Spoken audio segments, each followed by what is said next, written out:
प्रभू येशू ख्रिस्ताच्या पवित्र नामामध्ये सर्वांना सलाम. मी reverend Sudhir Parkar, the United Church of Christ Pimpri Pune या मंडळीचा प्रेस्बिटरी इंचार्ज या नात्याने आपल्या सर्वांना, पुणे धर्म प्रांतातील सर्व मंडळांना, मंडळीतील प्रत्येक आचार्यगणांना मी प्रभूचा प्रीतीचा सलाम करतो. आणि आज पुन्हा एकदा पुणे धर्म प्रांताने आयोजित केलेल्या मालिकेतील या फेसबुकच्या द्वारे होणाऱ्या सुवार्ता प्रसाराद्वारे देवाच्या वचनाची सेवा करण्यासाठी आज आपल्या बरोबर मी आहे. मला ही संधी दिल्याबद्दल सर्वप्रथम मी परमेश्वराचे आभार मानतो, त्याची स्तुती करून त्याचा गौरव करतो, त्याला धन्यवाद देतो. आणि विशेष करून आपल्या धर्मप्रांताचे आदरणीय बिशप साहेब, राईट रेव्हरंड अँड्रू राठोड साहेब यांचे मनापासून आभार मानतो आणि सर्व पदाधिकाऱ्यांचे मनपूर्वक आभार मानतो आणि परमेश्वराच्या गौरवासाठी देवाच्या वचनाची सेवेला आरंभ करतो. देवाचं वचन आपल्याला मत्तई 5:8 मध्ये असं म्हणतं, जे अंतःकरणाचे शुद्ध ते देवाला पाहतील. जे अंतःकरणाचे शुद्ध ते देवाला पाहतील. आम्ही पाहतो की जगामध्ये युद्ध आहेत, जगामध्ये सीमावाद आहे, जगामध्ये भाषावाद आहे, जगामध्ये भांडणे आहे, खून आहे, चोऱ्या आहे आणि अनेक प्रकारचा दंगे आहेत, धोपे आहेत.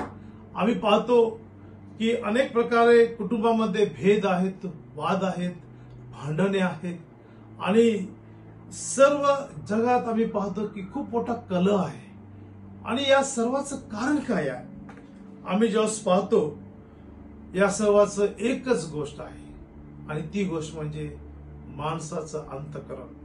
कारण बायबल सांगतं माणसाचं मन, माणसाचं हृदय, माणसाचं अंतःकरण, त्याचं अंतर्याम, त्याचं चित्त, या सगळ्या गोष्टीनं ओळखलं जाणारं हे मानवाच्या शरीरामध्ये असलेला देवानं दिलेलं हे अंतःकरण. आम्ही पाहतो की या अंतःकरणाबद्दल स्वतः ख्रिस्त येशू म्हणतो की जे अंतःकरणाचे शुद्ध ते धन्य, कारण ते देवाला पाहतील. आज आम्ही पाहतो की पवित्र शास्त्रामध्ये अनेक शब्दांना याला उल्लेखलेला हा शब्द आहे आणि या शब्दाद्वारे अनेकदा देवाचं वचन आम्ही ऐकलं आहे, वाचलं आहे.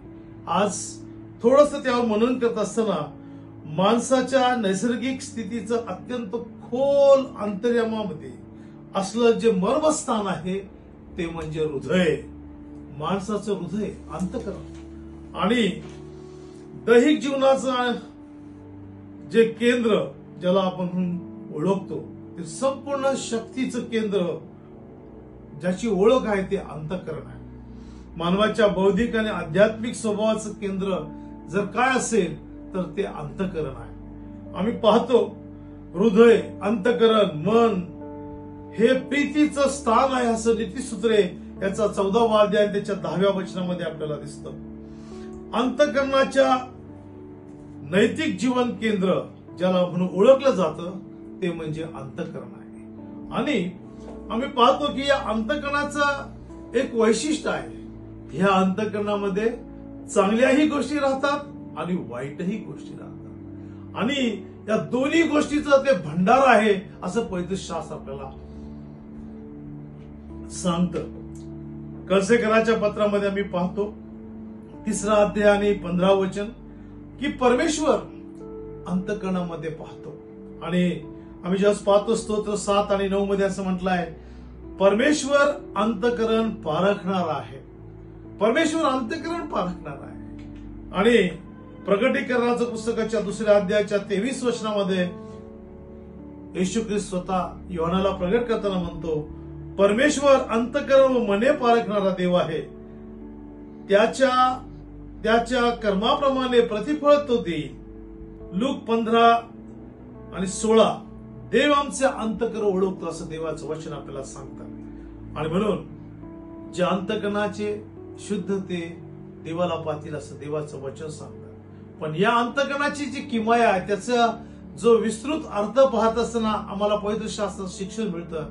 त्यास आपल्याला अधिक गांभीर्यानं एक वचन मार्क वर्तमान याचा 7वा अध्याय आणि 6 वचनामध्ये पाहायला मिळतं. आणि ते वचन म्हणतं, त्यांचं अंतःकरण माझ्यापासून दूर आहे. कोणाचं? जे देवाचे लोक आहेत, जे देवावर विश्वास ठेवतात, जे देवाच्या संगती आहेत, त्या सर्व लोकांचं अंतःकरण देवापासून दूर आहे. मत्तई 15:8 मध्ये स्वतः येशू ख्रिस्त सांगतो, ओठाने तुम्ही माझी स्तुती करता, सन्मान करता, पण तुमचं अंतःकरण माझ्यापासून दूर आहे. लोक ओठाने स्तुती करतात देवाची, त्याचा सन्मान करायचा प्रयत्न करतात, पण त्यांचं जे अंतःकरण आहे ते त्यांचं अंतःकरण देवापासून फार दूर आहे, असं देवाचं वचन आपल्याला सांगतं. मार्क 7:21 मध्ये असं म्हटलं आहे, माणसाच्या अंतःकरणातून वाईट विचार निघतात, जार कर्म, बेविचार, चोऱ्या, दुष्टपणा, कपट, हेवा, दारुबाजपणा, या सर्व गोष्टी माणसाच्या अंतःकरणातून निघतात. आणि यिर्मयाह 4 अध्यायाच्या 14 वचनामध्ये स्पष्ट करतो, म्हणतो अंतःकरणाची दुष्टता, तो म्हणतो धुवून टाका. तो म्हणतो अंतःकरणाची दुष्टता धुवून टाका. आज अनेक लोकांना परमेश्वराचं दर्शन होत नाही, परमेश्वर प्राप्त होत नाही, परमेश्वराचे आशीर्वाद मिळत नाही, परमेश्वरापासून प्राप्त होणारं स्वर्गाचं जे आनंदमय जीवन आहे ते प्राप्त होत नाही. त्याचं कारण एकच आहे, माणसाचं अंतःकरण. आणि हे माणसाचं अंतःकरण जोपर्यंत शुद्ध होत नाही तोपर्यंत देवाच्या नियमाप्रमाणे त्याला देवाचं दर्शन घेता येत नाही. आणि म्हणून असं म्हटलं आहे पवित्र शास्त्रामध्ये, यिर्मयाह 17 आणि 9 वचनामध्ये म्हटलं आहे की हृदय सर्वात कपटी आहे आणि ते असत्य रोगाने ग्रस्त आहे, त्याचा भेद कोणाला समजत नाही. आणि म्हणून आज या जगात जर सर्वात आम्हाला आशीर्वादाची गोष्ट प्राप्त करायची असेल तर बायबल सांगतात, जे अंतःकरणाची शुद्ध ते देवाला पाहतील. आपलं अंतःकरण शुद्ध होणं काळाची गरज आहे. आणि म्हणून आज अंतःकरणाची शुद्धता किती महत्वाची आहे ते आज आपण समजून घेतलं पाहिजे. चला आपल्या अंतःकरणात डोकून बघूया, आपलं अंतःकरण शुद्ध आहे काय, आपलं अंतःकरण निर्मळ आहे काय, आपलं अंतःकरण प्रीतीनं भरलेलं आहे काय, आपलं अंतःकरण विश्वासानं भरलेलं आहे काय, आपल्या अंतःकरणात देवाचं गुणगान, त्याचं गौरव, तुझी स्तुती, त्याचं वचनानं ते भरलेलं आहे काय, हे आपण बघूया. कारण ह्या सर्व गोष्टी आहेत की जे आपलं अंतःकरण शुद्ध करतात. आणि म्हणून जोपर्यंत अंतःकरणाची शुद्धता होत नाही तोपर्यंत आपलं देवाशी जे नातं आहे ते कधीच जोडलं जात नाही. आणि म्हणून अंतःकरणाचा खरा जो गुणधर्म आहे तो शुद्धतेचा आहे. आणि म्हणून देवाचं वचन आज आम्हाला सांगतं की जे अंतःकरणाची शुद्ध ते देवाला पाहतील. प्रियजनो, ख्रिस्ती धर्म विश्वास हा शुद्धतेचा, पवित्रतेचा आहे, निर्मळतेचा आहे, पावित्र्याचा आहे, मांगल्याचा आहे. आज विचार करूयात की आपलं अंतःकरण शुद्ध आहे काय, आपण पवित्र आहोत का, आपण शुद्ध आहोत का. आपल्या देवाची इच्छा आहे की मी जसा पवित्र आहे तसं तुम्ही पवित्र व्हावं. दावीद काय प्रार्थना करतो, स्तोत्र 51 आणि 10 मध्ये म्हणतो, हे देवा माझ्या ठाई शुद्ध हृदय उत्पन्न कर. यिर्मयाह काय प्रार्थना करतो, यिर्मयाह 4 आणि 14 मध्ये म्हणतो, हे यरूशलेमे आपल्या अंतःकरणाची दुष्टता धुवून टाक. चला आपण आपल्या अंतःकरणाची दुष्टता धुवून टाकूया. जोपर्यंत ती धुणार नाही तोपर्यंत आपलं अंतःकरण कधी शुद्ध होणार नाही. पेत्र काय म्हणतो, पहिल्या अध्यायाच्या पहिल्या पत्रामध्ये आणि 22 वचनामध्ये म्हणतो, सत्य पालनाने आपला जीव शुद्ध कर. शुद्धता व पवित्रता अंतःकरणात असणं हे आवश्यक आहे. चला आपण त्याकडे लक्ष द्या. अंतःकरण कोणत्या गोष्टीपासून शुद्ध असलं पाहिजे. बायबल सांगतं कलसेकरास पत्र आणि त्याचं 3रा अध्याय आणि त्याच्या 5व्या अध्यायापासून 5व्या वचनापासून 10व्या वचनामध्ये देवाचं वचन आपल्याला काय सांगतं ते आपण ऐकूया.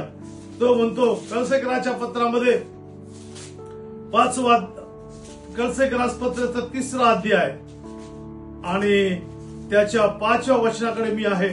आपण सर्वजण ती वचन 3रा अध्याय आणि त्याचं 5वं वचन. तो म्हणतो, तर पृथ्वी तुमचे अवैध जिवे मारा, जार कर्म, अमंगळपणा, कामवासना, कुवासना व लोभ, त्याला मूर्तिपूजा म्हणावे, याला जिवे मारा. त्यामुळे देवाचा क्रोध आज्ञाभंगाच्या पुत्रा होतो. तुम्ही पूर्वी त्याच्या वासनात जगत होता तेव्हा त्याच्यामध्ये तुम्ही वागत होता.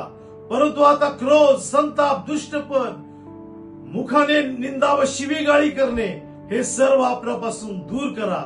एकमेकाबरोबर लबाडी करू नका, कारण तुम्ही जुन्या मनुष्य त्याच्या कृती सुद्धा काढून टाकले आहे आणि जो नवा मनुष्य म्हणजे ख्रिस्त त्यास अस्तित्वात आणणाऱ्या प्रतिरूपपणे पूर्ण ज्ञानात केला गेला आहे, नवा केला गेला जात आहे, त्याला अंगी लिहा. चला आपण सर्वजण आपल्या स्वतःला शुद्ध करूया, कारण देवाचं वचन सांगतं जे अंतकरणाची शुद्ध ते देवाला पाहते. चला आपण आपलं अंतकरण शुद्ध करूयात आणि ख्रिस्ता प्रति आपण पवित्रतेने चालूयात आणि देवाचं रोज दर्शन घेऊया. देव बाप करो आणि आपल्याला वचनाद्वारे परमेश्वर आशीर्वादित करो. आमेन. God bless you.